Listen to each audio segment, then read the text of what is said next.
Hi friends, అందరికీ నమస్కారం. Friends, ఈ వీడియోలో ఇప్పుడిప్పుడే ఏపీ వైపు మాత్రం తుఫాన్ అయితే దూసుకువస్తుంది. సో ఈ యొక్క తుఫాన్ ఏంటి, మనకు ఎప్పటి నుంచి ఎప్పటి వరకు దీనికి సంబంధించి వర్షాలు పడబోతున్నాయి, ఏ ఏ జిల్లాలకు రెడ్ అలర్ట్ జారీ చేశారు, పూర్తి వివరాలు అయితే వీడియోలోకి వెళ్ళి ఎక్స్ప్లెయిన్ చేస్తాను. వీడియో నచ్చితే లైక్ చేయండి. వెదర్కి సంబంధించిన జెన్యూన్ అప్డేట్స్ అనేది పొందాలంటే మాత్రం మన ఛానల్ని సబ్స్క్రైబ్ చేసుకోండి.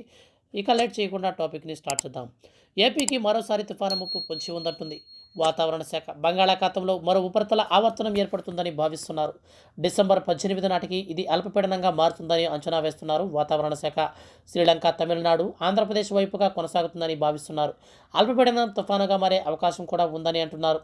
డిసెంబర్ 21 నుంచి 25 వరకు రాష్ట్ర వ్యాప్తంగా పలుచోట్ల భారీ వర్షాలు కురవచ్చంటున్నారు. ఒకవేళ తుఫానుగా మారితే ఎటువైపు పయనిస్తుంది అన్నది మాత్రం క్లారిటీ రావాల్సి ఉంది.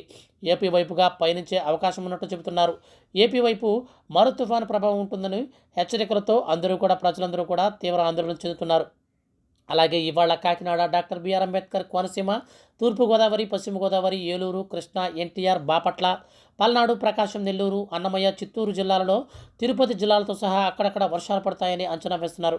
1-2 చోట్ల చిరుజల్లులు కురిసే అవకాశం ఉన్నట్లు వాతావరణ శాఖ తెలిపింది. సంబంధించిన వెదర్ రిపోర్ట్ వీడియో నచ్చితే లైక్ చేసి మన ఛానల్ సబ్స్క్రైబ్ చేసుకోండి. Thank you for watching.